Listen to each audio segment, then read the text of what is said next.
Alright, Kitchen Table Wargamers, it's that time. We're going to talk about getting started with a game. How do you set up? What things do you feel like you probably should have to have in order to play a game successfully? So one of the first things you'll need is a mission.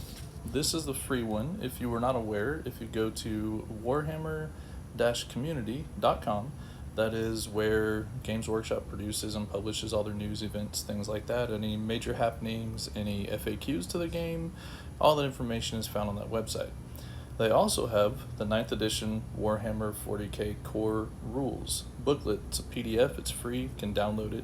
This mission is at the end of that PDF. So you have to have a mission to play, right? At least have a few basic rules to set yourself up.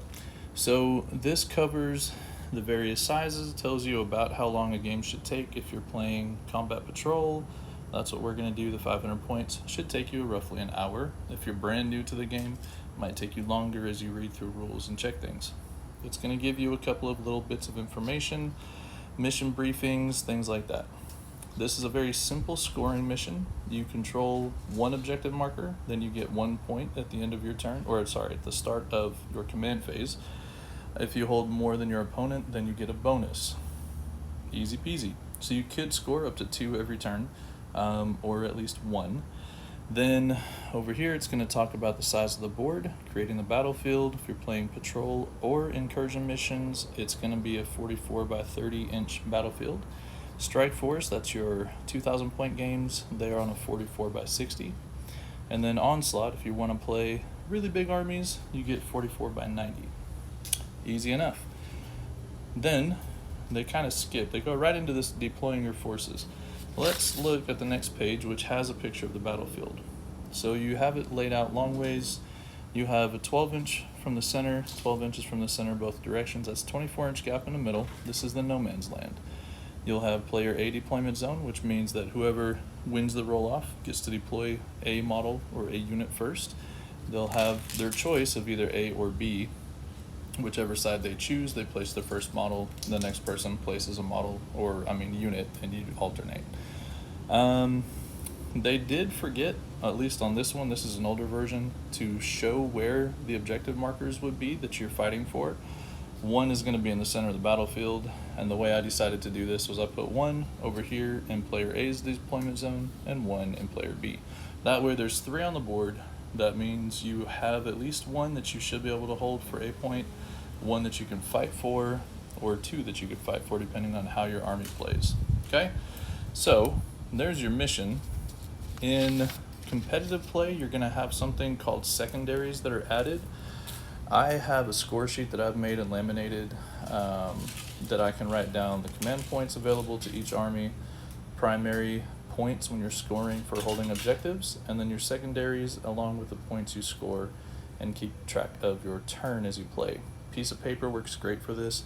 I highly recommend it. It's so easy to forget the little things. It's so easy to forget to score the little things. In this example game, there's not going to be secondary missions. This is just rolling dice playing a basic game.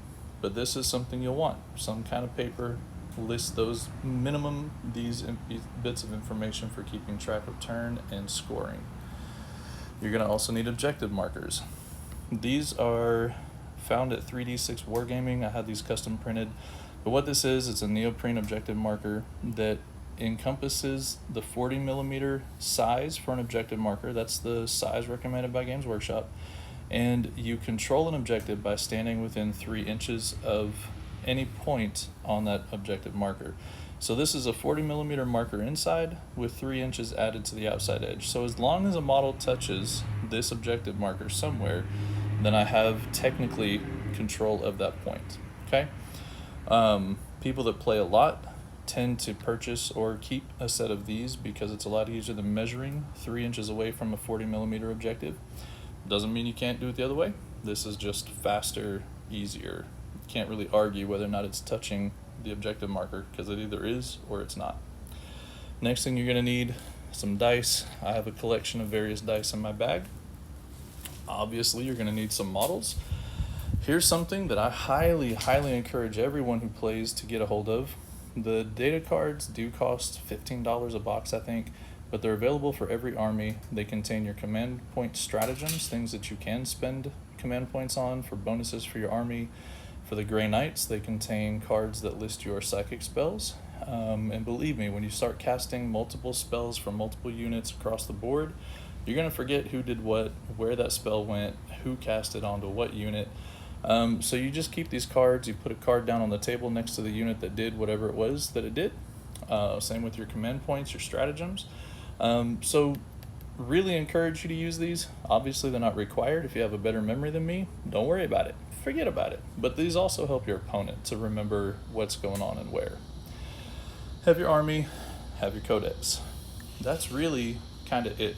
Oh, no it's not. You also need either a ruler. This one I will focus on a little more because it has a cheat sheet built into it for rolling your dice on wounds, etc. Or a tape measure. So I have my handy dandy tape measure. I have a smaller one that I use to play Warhammer with. It's Home Depot. Actually, I didn't take this, I promise, but it showed up in my toolbox and I love it. It's the best tape measure ever. I would encourage you to have extra dice. I actually, when I started playing, I bought a giant bag of just regular dice. These are small dice. I use these for marking out deployment zones, edges of the board, things like that.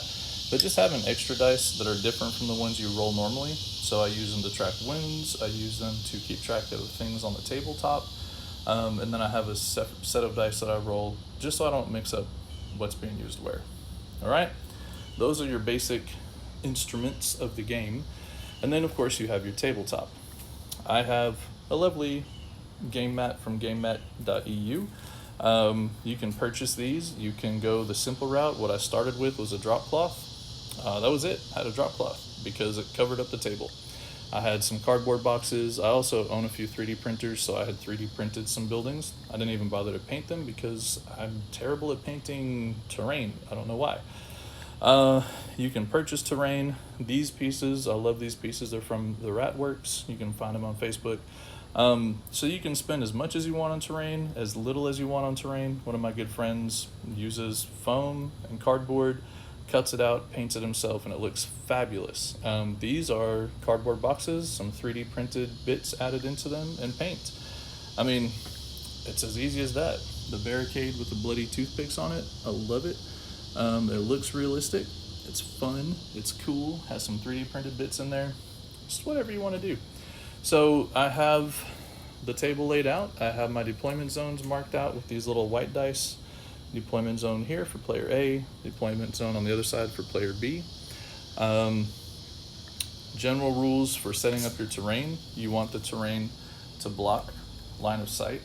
You want some ways where you can shoot down across the board. You want other ways where you can hide bits and pieces of your army. You don't want everything exposed right off the bat. You want to be able to kind of keep things protected. So you kind of spread it out, put stuff in each quarter, find little ways to add in things like some barricades just for a little extra cover here and there. And there you have it. Nothing super crazy.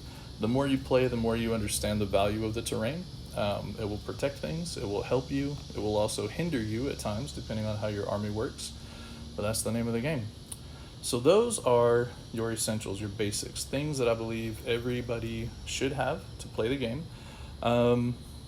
Not necessarily in the same quality that what I'm using or the same type, but you need to have something to represent your buildings, something to represent your barricades, something to represent your objective markers, things like that. There you go. Hopefully this gives you a good overview of the kind of things that you would want to be able to start playing the game easily. I do have a dice tray for rolling the dice.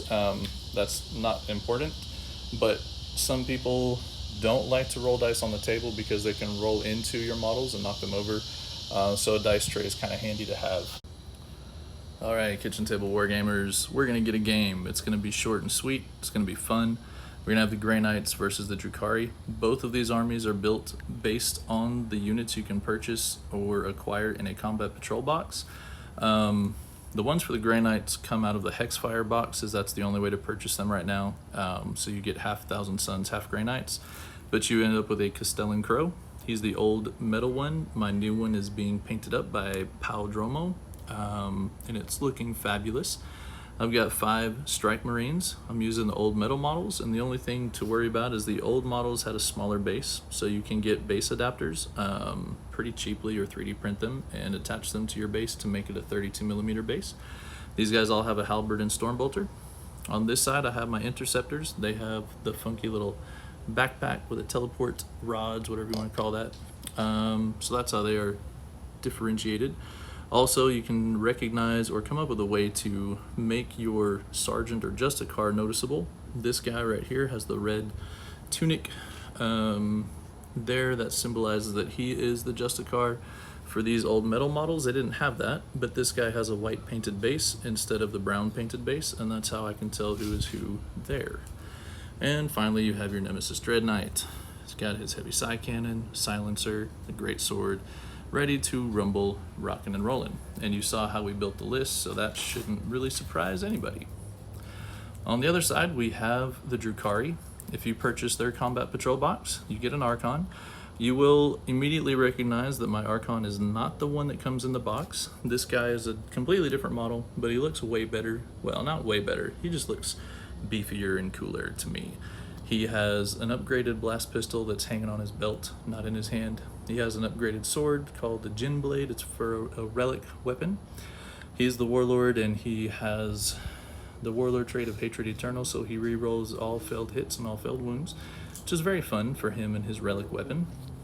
You come with a total of 10 Cavalite Warriors in this box. I've split them into 2 5-man teams. There's one guy carrying a blaster in each of the teams. Everybody else has a splinter rifle. This box also provides you with 5 incubi. Here they are. There's not much you do different with them other than kit bashing, collecting various poses, things like that.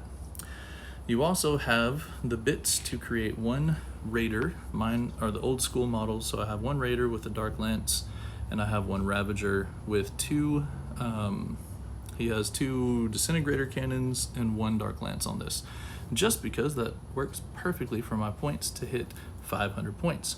So that's the list. These guys are infantry and count as troops, so they have objectives secured. So if any one of them touches an objective marker, they automatically will win as far as controlling it, unless one of my guys with objective secure, those are my strike marines, are also on that. Then you have to count your models. But these guys do not have the objective secure ability. So if I had all 5 of them sitting on an objective and there's only one Cavalite Warrior touching that objective, because he has objective secure, the Cavalite Warrior will win. So that's something to keep in mind. You always want to make sure you have objective secure troops available. And I think that's all you need to know. Those are the armies. We'll come back in a minute for the deployments. So we're going to do a roll-off to see who wins. I have a bluer colored dice as a Drukhari dice, and these are the Grey Knights dice, the newer ones. Yes, I'm a sucker for those things. You just have a simple roll-off.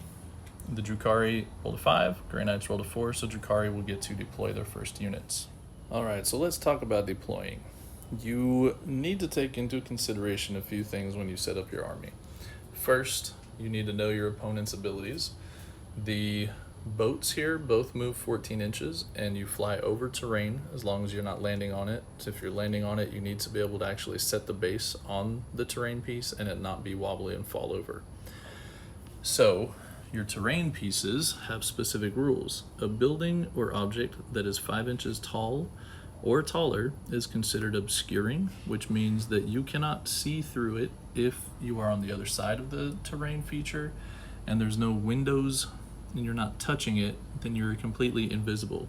Now in this case there are windows, but because my model is not touching in the terrain or on it anywhere, you still would not be able to see it unless you're looking at it from around a corner. So this is a way to hide your models and keep them safe. So for the Grey Knights, on this side of the board, everybody's deployed, for the most part, back here. Now you can see that if something is quick enough, it could come around the corner and it would have line of sight to be able to shoot at a fairly small gap, but you'd be able to see some models and shoot down here. Otherwise, because nobody's touching the terrain, they would be safe from that. So these boats would have to fly out into the open to become exposed in order to do any shooting at my models. Next thing to consider, your objective secure pieces need to be in a position where they can get to an objective. you don't score these until your first command phase of, actually I think in this mission you start it in your command phase. So each team can score 1 point at the beginning of their turn. So I have a model controlling this objective. It is not objective secure, but my opponent's objective secure are on the other side of the table. So I will get to score this in the first turn. Then, do I have pieces with the ability to get to the center objective or to the opponent's objective? And those are the next things to consider. In this case, with my jumpy jump boys, I can spend 2 command points and they can teleport all the way to the center of the battlefield or even to a back corner 9 inches away. So yes, I have potential with the Grey Knights to get to the center.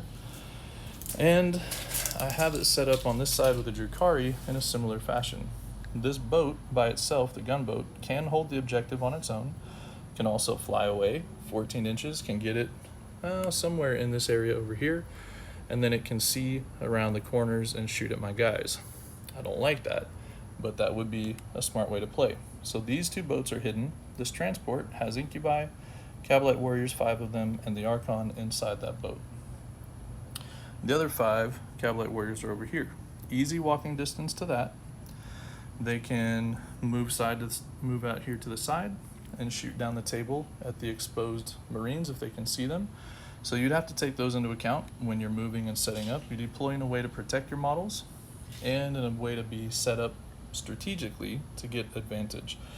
These guys, when you get out of a transport, you get out and your unit has to end up 3 inches, within 3 inches of the hull of your transport. So I would get out 3 inches up to 3, and then I take the normal movement and I can move whatever that movement characteristic is. And infantry models can move through walls as if they're not there, because as you know, walls can be broken, cracked, windows, things like that. So you get to ignore the walls for moving purposes. So in effect, the guys inside this transport that are out of line of sight can get out. Cavalite Warriors can move 7 inches, and so can Incubi. So they get out up to 3 inches away, move another 7. That gives them 10 inches of movement, which would put them on the edge of that objective if I wanted to go all out crazy like that in the very beginning. So a couple of things that you want to pay attention to with your deployment. You don't want to set up in a way that you intentionally give away free targets. You don't want to not be on an objective that's in your zone to control. And you have to stay within your deployment zone markers. Now there's worlds and worlds of information about how to deploy. You can lose the game in your deployment phase. That's basically what it comes down to. So we've done the deployment. There are no secondaries to have to deal with for this game. So we will get 2 more dice. We'll try to get the same 2 if I can. And we'll do a roll-off because the next thing is see who goes first. So this time the Grey Knights rolled higher, so the Grey Knights will take turn 1. At the beginning of your first turn, you gain command points. You get 1 for every time you start a turn, a full battle round, sorry. So the Grey Knights will go now up to 4 command points, and then they'll begin their game. Alright, so my movement phase has ended. Let me just break this down a little bit. Castellan Crow has an ability called, it's a psychic power, Gate of Infinity. He can cast this on a unit that is within 18 inches of himself. So what I did is I would like to either cast it on himself or the Dread Knight at some point in this game. So I measured to make sure he's still within 18. Castellan Crow himself is completely hidden from the rest of the battlefield. There's no angles available to shoot at him, see him, etc. where he is right now. The Dread Knight moved forward his full 9 inches. Now if you look through past his little shoulder blades, down yonder, that is the outside edge of the gunboat. So he's moved himself into a position where he has line of sight on the raider, or the Ravager down there, the gunboat, so he can shoot at it from where he is. The Strike Marines moved a whole 6 inches. That is their base move, which is pretty typical for a regular Marine. So they were back here. You set your measurement device down wherever that is. You measure from the front of the base. The first one was over here to that point right there, stays at the front of the base. So he moved his full 6, they moved 6, and all we did was we shuffled around, as I moved them with my tape measure, shuffled around to where there's 2 guys that are touching the objective marker. The rest of them are all on the back of this building here, which is giving them pretty good ability to hide because everything's gonna have to fly out pretty far to clear this building to have line of sight into them, which means they're either risking a charge from my Dread Knight or they just don't care about the gunboat. Interceptors did a similar thing. They moved 12 inches. They were back here, so we measured them out the same way as we measured the movement for our strike marines. And the furthest guy up, he started back here at the 12. His base is just at that end point of the tape measure.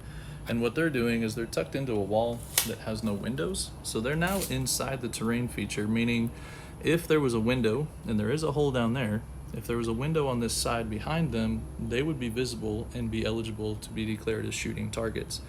However, there's no windows, so you play with true line of sight. So they're hidden and safe for now. So that's how the movement went. We'll be back in a second. We'll talk about shooting. There will be a little bit of it, and then that'll be about it for this turn. All right, so after the movement phase, which I have just shown you, is your psychic phase. It doesn't matter whether your army does psychic or not, you still go in the correct order of the phases. If you don't have psychers, that's quick. Psychic phase is done.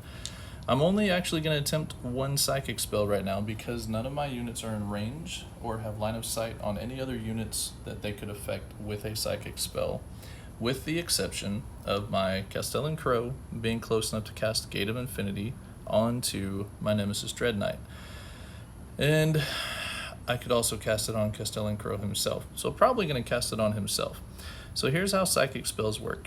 You get 2 dice, unless you are told otherwise by your book or your rules, and you have a warp charge value for every psychic spell. This is warp charge 7. That means I need to roll a 7 on the dice, and I have rolled an 8. So the spell goes off. Now, if you're playing against an opponent who has a psyker, and that psyker is within deny the witch is 24 inches. If your opponent's psyker is within 24 inches of you, or has an ability that lets them try to deny a spell, that's what deny the witch is, then they get to roll. And in my case, I needed a 7 to cast the power, which I did successfully with an 8. Now my opponent would have to beat my roll of an 8. So they would take 2 dice, and they would roll, and if I had the ability to deny that, I would have just failed because I only rolled a 5. Okay, so my psychic power goes off successfully. What that means is I'm going to pick up Castellan Crow's model, and I'm going to land him 9 inches away from an enemy unit, but I can land him anywhere on the board that I want as long as he's 9 inches away or more from an enemy. All right, so we have the Grandmaster, I keep forgetting, Nemesis Dread Knight, getting ready to shoot the Ravager. So here's where we're going to look at data sheets and figure a couple things out. So on the data sheet, the Nemesis Dread Knight has a weapon skill and a ballistic skill of 3+ when he's still healthy. That means that I'm going to roll the dice from the number provided or given for that weapon. So they're both clearly within 24 inches. The side cannon is a heavy 6, it's strength 8. So we'll roll these separately because the other gun is a heavy 12 and they have strength 5 on the other gun. So they're very different profiles, so we'll roll them separately. So I'm going to start off by declaring the Ravager as my target, which is not a surprise to us because we're the only ones here and that's the only thing it could see. Sorry about the camera there. And then the Drukhari player has a chance to respond. There's a stratagem called Lightning Fast Reactions that costs 1 command point. So the Drukhari player has 3 right now. He's going to go ahead and spend 1. And Lightning Fast Reactions means that it's going to be a -1 from my Dread Knight to hit. So that changes his 3+ ballistic skill to a 4+ ballistic skill. So now we roll, and I'm looking for 4s instead of 3s. And you can see that made a bit of a difference. So now, those 2 3s that I rolled, those become fails because of Lightning Fast Reactions. Now I could choose to spend a command point to reroll 1, and I have 4 command points. So I'm going to go ahead and re-roll one of these just to see if we can't get 2 hits. So I did. I rolled that into a 5. So my command points, I remember I gained 1 at the start of the battle round, went up to 4. I've spent 1 now to go down to 3 command points, and that gives me 2 hits. So now we figure out how do you wound. So we go back to our stats. I showed you that this gun is a strength 8 gun a minute ago. The Ravager, we now need to know what his toughness is. The toughness of a Ravager is T6. Okay, so my gun is strength 8, which is higher than his toughness. And now this ruler comes in handy because it has a neat chart. If my strength is equal to the toughness. I need 4 pluses to wound. My strength is greater than the toughness, then I only need a 3 plus to wound. And vice versa, if my strength is lower than the toughness, it's a 5 plus. In these two extremes, if my strength is double the toughness of whatever I'm shooting at, I wound on a 2. If my strength is less than half the toughness, I wound on 6s. Okay, so that means because this is a strength 8 gun, that I need to roll 3s to wound. All right, so we're gonna roll these, and I'm looking for 2 3-ups. And this is where a player who has played a few times would tell you, you don't re-roll hits, you re-roll your wounds. So in the end, I wasted a command point to get an extra hit through because it failed to wound. So I'm back to just having 1 successful hit and 1 successful wound. Okay, so there, I've taught you a lesson already, or maybe another lesson. Then we come back to our data sheets. The data sheet says that this vehicle, the Ravager, has a 4 plus save. If you remember, this gun is a strength 8, has a -2 armor penetration. So that means I take the -2, and that goes into or against the save abilities of the vehicle, which means that I'd add that to this, so it becomes a 6 plus save. Now you also need to check your abilities and war gear options. The abilities say that this vehicle, the Ravager, has a Night Shield, which gives it a 5-up invulnerable save against ranged attacks. That means that anything, even if I had AP or armor penetration of -4, it would never put my dice above a 5 plus to save the hit. All right, so even though normally math says it would be a 6 plus to save, I get a 5-up save for my invulnerable save, and I do not save that on a 2, so I will now get an extra dice out, and I will mark down that this has taken 2 wounds on the Ravager. Then I'm going to take my other shot from my heavy Gatlin silencer, which is 12 shots. Again, I'm still only hitting on 4s. So I'm looking for the 4 pluses for the hits. And I've got 1, 2, 3, 4.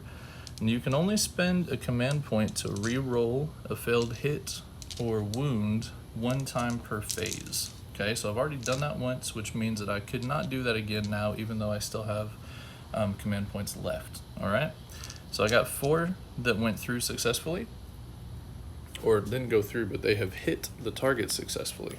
Now let's look at this gun. The weapon profile on this gun is a strength 5 and -1, but my toughness is strength 6. Is toughness 6. Pardon the interruption there, I had to double check something. So it's toughness 6, and that means that the toughness is higher than the strength value of my gun. That means, go back to our little chart, that I will now need to roll 5 pluses to cause a wound to go through on the Ravager with this gun. So we're going to take these 4 dice, and I'm looking for 5s. We get 1 5, and that's about right when you're having to roll above your strength or your toughness. So now the Ravager has a chance to save again. This particular gun is -1 armor penetration, which would make its save normally go from a 4 plus to a 5 plus. And it has a 5 plus invulnerable save, so it would be 5s to save it either way. And it fails that save as well. This gun is, if I remember right, is only 1 damage. It is, so it's only 1 damage. So we go back over to our vehicle, we change our dice. You can count up or down, kind of depends on your style. So I'm just listing that this guy has now taken a total of 3 wounds. Okay, so there's no other shooting to do. The rest of my guys are all hidden, completely out of line of sight. You'll notice I've removed some models. I'm just trying to simplify this so you see the interactions between 2 models to get a feel for the game. So now what I'm going to do is declare a charge. This is a new phase now, so he is going to declare a charge against the Ravager.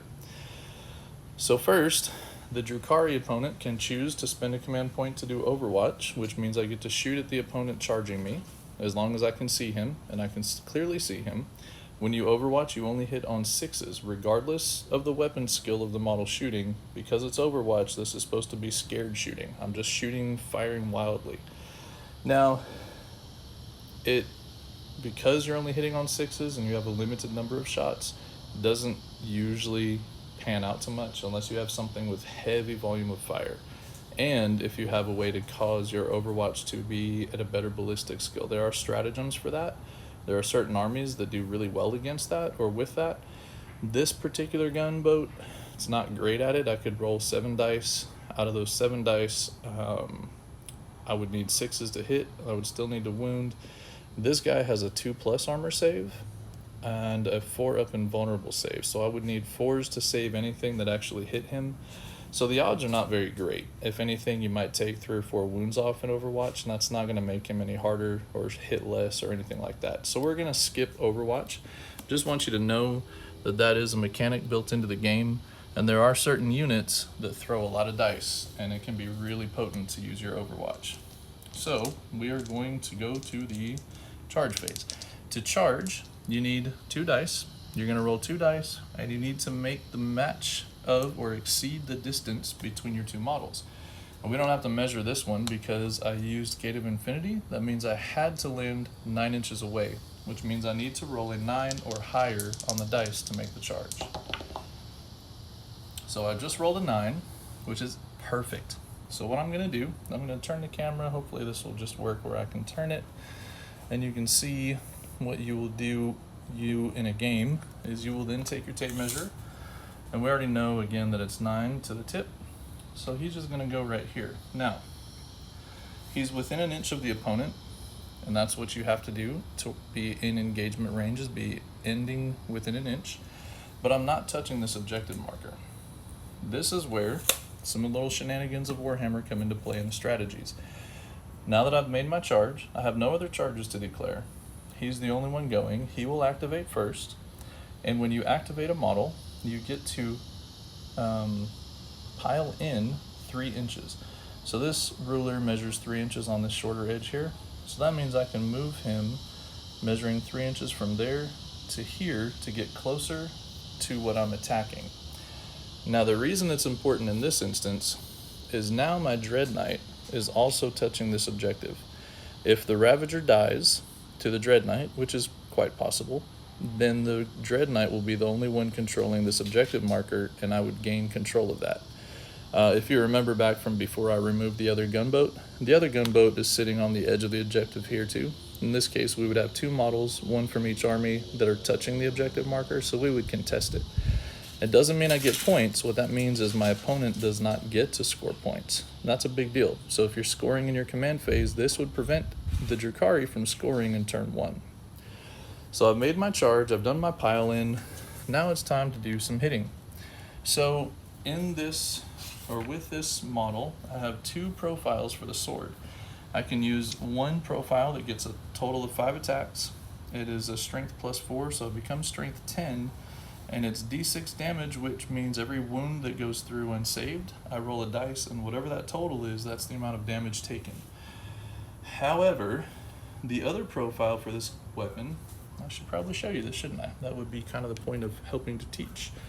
The other profile, if I choose the sweeping blow, I get to stay at user strength, which is only strength 6, but I get to make 2 hit rolls for each attack made with this profile instead of 1. So that means instead of 5 attacks, I'd double it to 10. So I'd have 10 attacks, hitting on 3s, and then wounding on 4s. But remember, my spell of Hammerhand means I re-roll all failed wounds. So this is where you want to do some number crunching.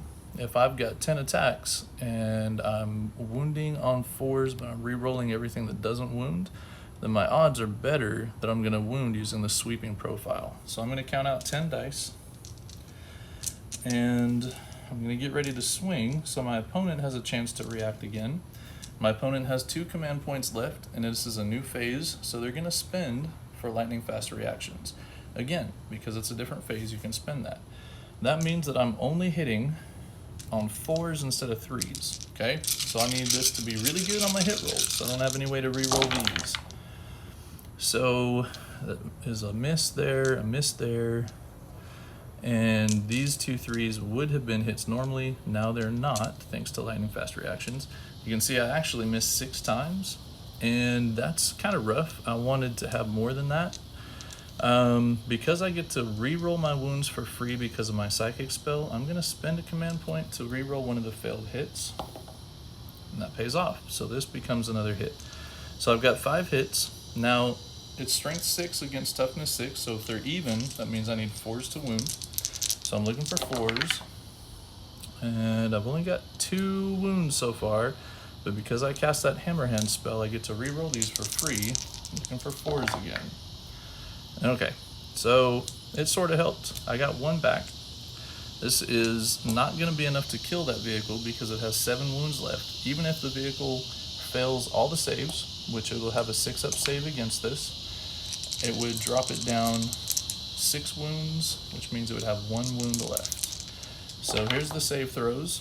Again, it's -2 armor penetration characteristic, and you only get the 5-up save and vulnerable save against a ranged attack. This is melee, so the Drukhari player would have to take it on a 6-up. So I do score 6 wounds, which leaves the Ravager on a single wound left.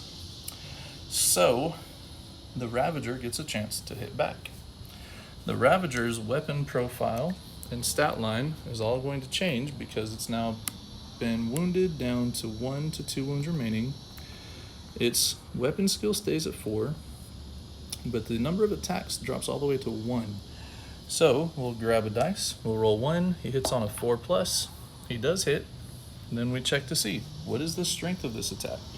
This is the Blade Vein, melee, strength +1, so his strength goes from 6 to 7, which means he will actually wound my Dread Knight on a 3+, because 7 is higher than my toughness 6. So on a 3+, it causes a wound. Rolls a 2.